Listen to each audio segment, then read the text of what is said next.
თქვენ ხართ ირაკლი კობახიძის ახირებების შემსრულებლები. ირაკლი კობახიძე, რომლის ეგომაც მისი პროფესიონალიზმი დაჩრდილა და მან გადაწყვიტა, რომ რაც შეიძლება მეტი ძალაუფლება საკუთარი სამსახურის ქვეშ დაილაგოს. გვაჩვენოს, რომ რაღაცა ეკითხება, რაღაც გადაწყვეტილებებს იღებს, აი ხა ეს განათლების სისტემის შესახებ, სასწრაფოდ რეფორმას რო აკეთებს. გაგიჭირდათ, მაგრამ მოგიწიათ იმის აღიარება, რომ ქვეყანაში კორუფცია იყო. მოგიწიათ ამის აღიარება.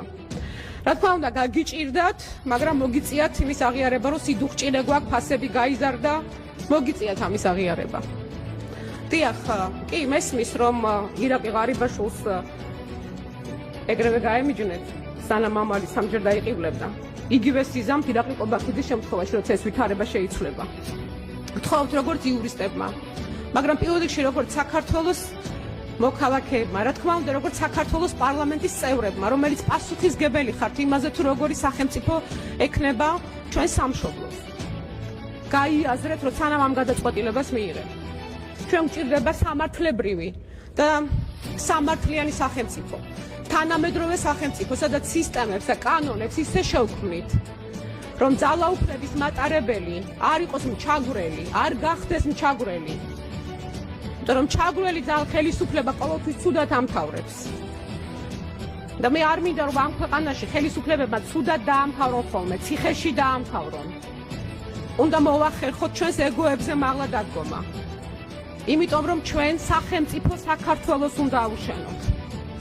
სადაც უფლება მოსილება სახელმწიფო ხელისუფლებებს შორის იქნება გამიჯნული, სადაც წონასწორობა იარსებებს, სადაც საქართველოს პარლამენტი შეასრულებს ამ მთავარ ფუნქციას. იყოს თითოეული მოქალაქის წარმომადგენელი და არა ირაკლი კობახიძის ახირებების გამტარებელი. ირაკლი კობახიძე, რომელიც აი ხა სასწრაფოდ აი ესეთი დაჩქარებული წესით რეფორმას გვაჩეჩებს განათლების სისტემის პირიქით, რაც შეიძლება მეტი საზოგადოების წევრი რო ყოფილიყო ამაში ჩართული ამის ნაცვლად. და აი ხა ჯერ რომ შემოგვიტანებთ, რომ იუსტიციის სამინისტროს ვთავაზობთ, ან ახლა და ვითომ უკეთესი ვერსია გვაქვს ახლა პრემიერის დაქვემდებარება, რატომ როგორც მუშაობთ, როგორც არის, რას ერჩით, რატომ არის აუცილებელი ახლა სადღაც აუცილებლად ირაკლი კობახიძის ქვეშ ამ ინსტიტუტის გადატანა. ნუ მოარგებთ სახელმწიფოს პიროვნებებს. იმიტომ რომ ეს პიროვნებები იცვლებიან. სახელმწიფო და საქართველო რჩება. მაინც კიდევ ერთხელ მოგიწონებთ. ნებისმიერი თქვენი გადაწყვეტილების დროს, როგორც საქართველოს პარლამენტის წევრებმა, საპარლამენტო რესპუბლიკაში, იმოქმედეთ პირველ რიგში საქართველოს სახელმწიფოს ინტერესებიდან გამომდინარე.